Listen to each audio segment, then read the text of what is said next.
अस्सलामुअलैकुम वरहमतुल्लाहि वबरकातुहू।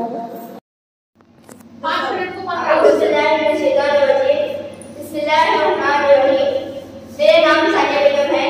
मैं गवर्नमेंट हाई स्कूल सेलिब्रेट में पढ़ती हूँ। आज के मेरे टॉपिक का नाम है स्टोरी ऑफ वैक्सीन।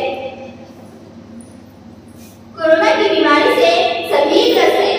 क्या गांव, क्या शहर, ये सभी को अपनी चपेट में ले रहा है। लेकिन राहत की बात यह है कि इसकी वैक्सीन आ गई है।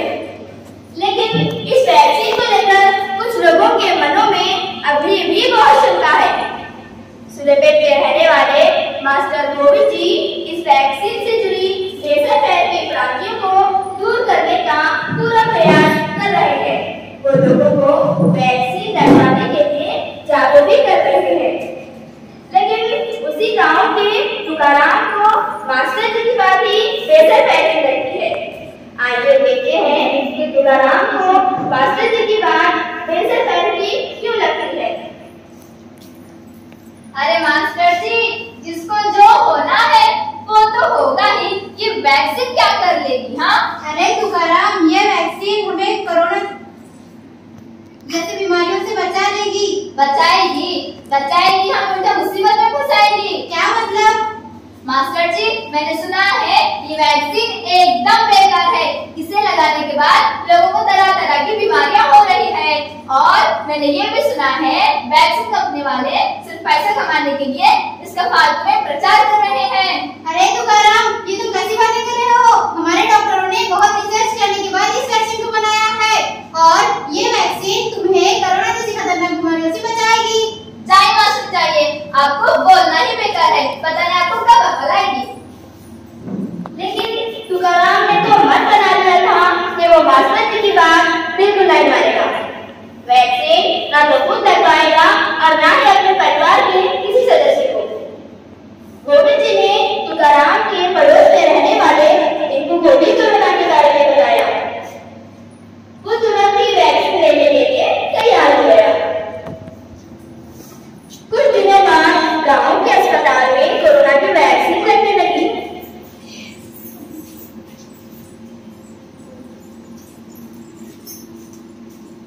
लगभग सभी लोगों ने वैक्सीन लिया, लेकिन तुकाराम इन वैक्सीन लेने वाले लोगों का मजाक उड़ाता था। ये देखो भाई, वैक्सीन ले रहे हैं वैक्सीन। मुझे तो पता ही है ये लोग जल्दी मर जाएंगे। हाँ, ऐसे ही कुछ दिन गुजर गए। एक शाम जब दीपू तुकाराम के घर के बाहर से गुजर रहा था तो उस चोर पर चपेट मारते हुए कहा, और भाई दीपू, कैसा है? पता है मैंने तेरा नाम चेंज कर दिया है और तेरा एक नया नाम रख दिया है। नाम चेंज? मैं कुछ समझा नहीं। अरे वो कोरोना की वैक्सीन ली है ना तूने, तुझे और तुम्हारे परिवार वालों को तो कुछ नहीं होगा। तुम दीपू कहाँ रहे? तुम तो अमर हो गए ना। ये बात बोलकर तुकाराम खिलखिलाकर हंस पड़ा। दीपू बेचारा वहां से सर झुकाए चला गया। तुकाराम इसी तरह गांव में उन लोगों का मजाक उड़ाता रहा जिन्होंने वैक्सीन ली थी। जिन्होंने नहीं ली थी उन्हें वो वैक्सीन के खिलाफ भड़का था। तुकाराम एक आदमी से बातें कर रहा है। चौरसिया, पागल है क्या तू? तुझे किसने कह दिया कि वैक्सीन लेने के बाद कुछ नहीं होगा? भैया, गोविंद मास्टर तो यही कह रहे थे। देखो चौरसिया, गोविंद मास्टर अब बूढ़े हो गए हैं। तुझे तो पता ही है, जो आदमी की उम्र बढ़ती जाती है वो सठियाने लगता है।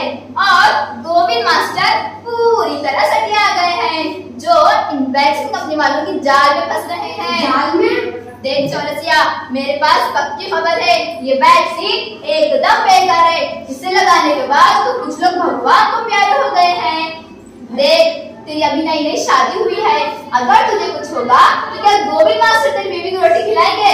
भैया, ना जाने मुझे ही क्या हो गया था जो मैं वो गोविंद मास्टर की बातों में आ गया।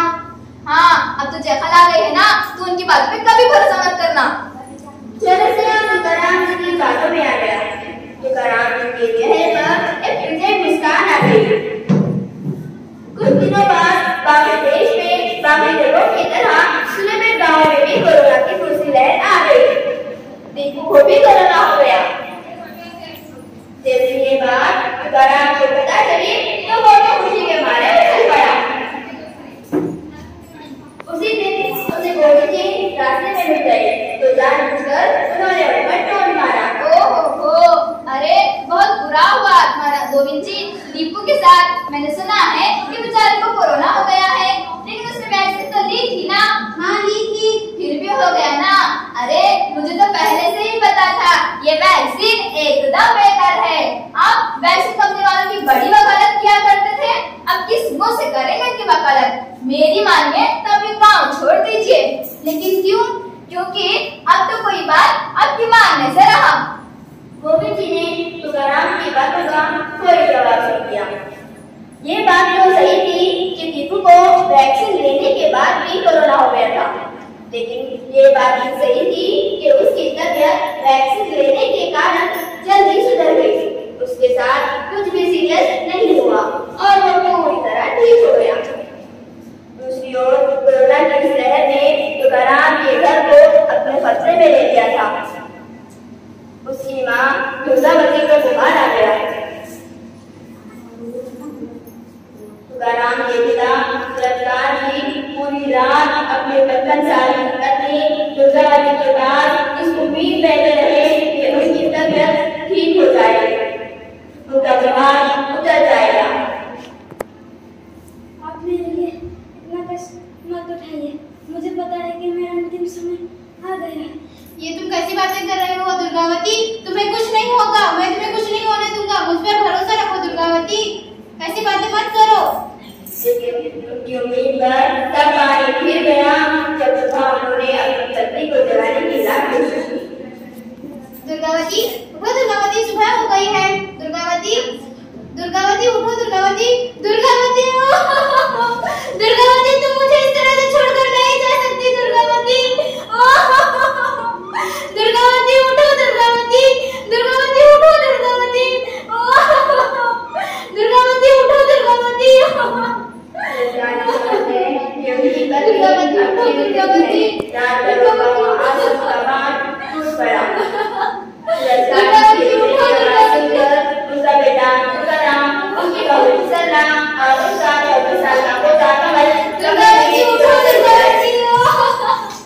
दुर्गावती उठो, दुर्गावती। क्या हो पिताजी, क्या हो? बेटे तुकाराम, अब तुम्हारी माँ इस दुनिया में नहीं रही। माँ छोड़कर चली गई। संभालिए बाबूजी अपने आप को।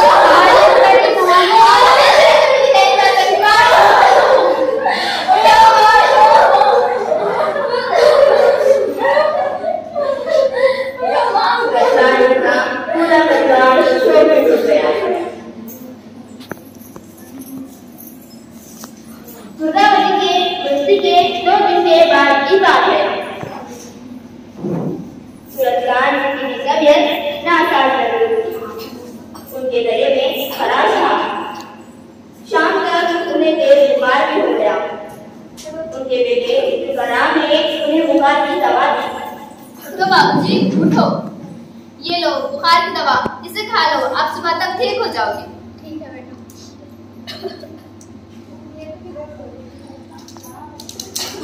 सूरजकांत जी ने दवा की खा ली थी, लेकिन रात तक उनकी हालत बहुत बिगड़ गई। उन्हें सांस लेने में भी दिक्कत होने लगी थी। घर वाले कुछ समझ पाते उससे पहले ही सूरजकांत जी भी स्वर्ग से भाग गए।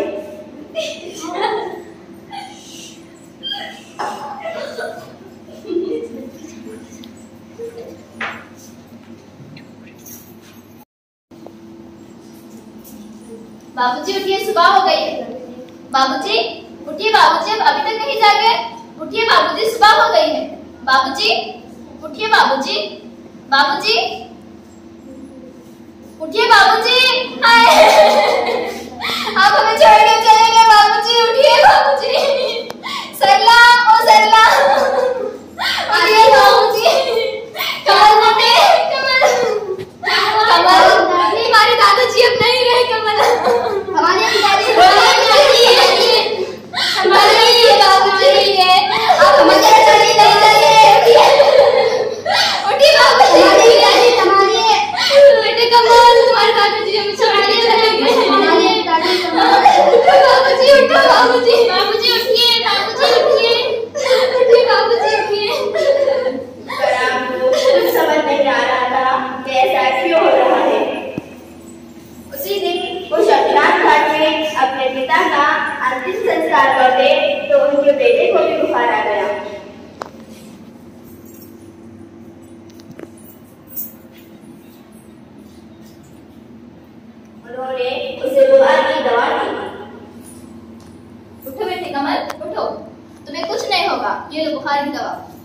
अपने बाबूजी पे भरोसा रखो।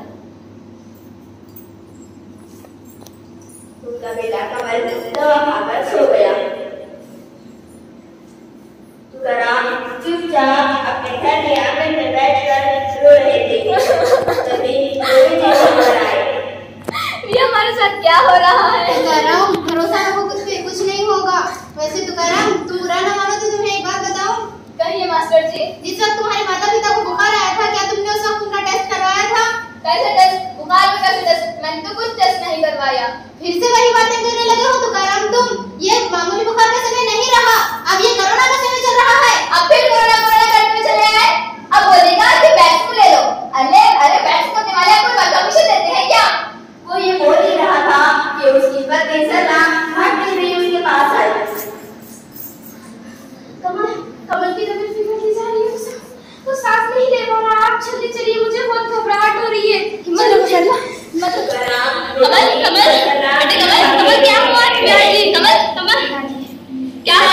क्या हो रहा है? सांस नहीं ले पा रहा, सांस लेने में तकलीफ हो रही है। तुकाराम बुखार नहीं कर पा रहा पिताजी। अपने बाबू पे भरोसा रखो कमल। सुनो तुकाराम, कमल का ऑक्सीजन लेवल गिर गया है। क्या तुम्हारे पास ऑक्सीमीटर है? नहीं मैंने कुछ नहीं हल्ला मास्टर जी।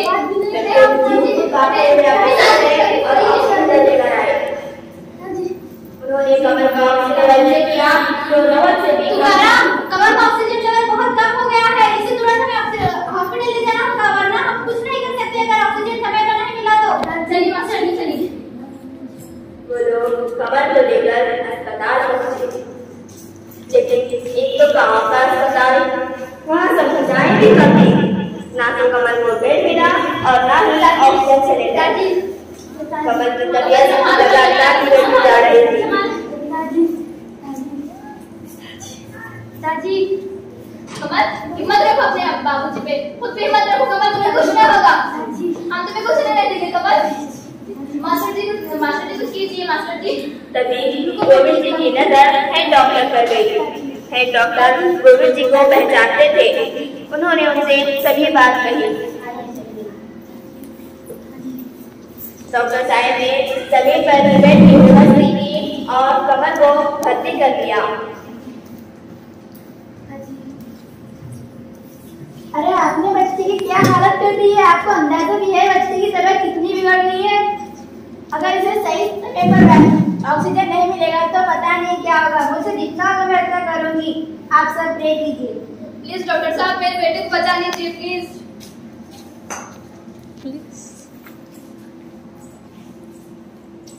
डॉक्टर साहब ने कमल को ऑक्सीजन का सपोर्ट दिया।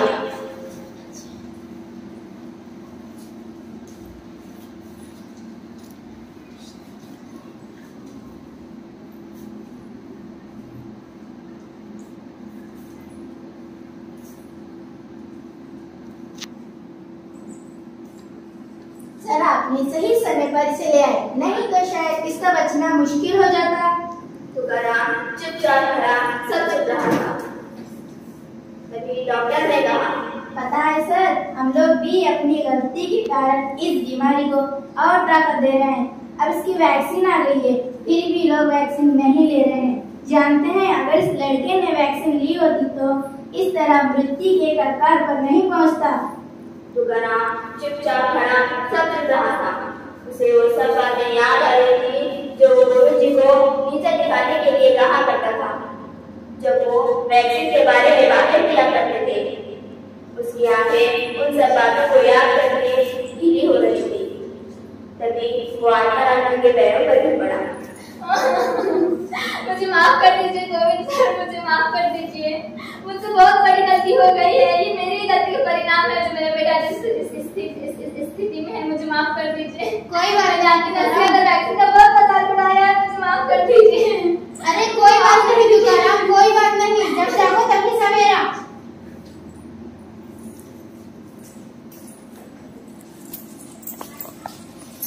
देखा दोस्तों, वैक्सीन ना लेने के कारण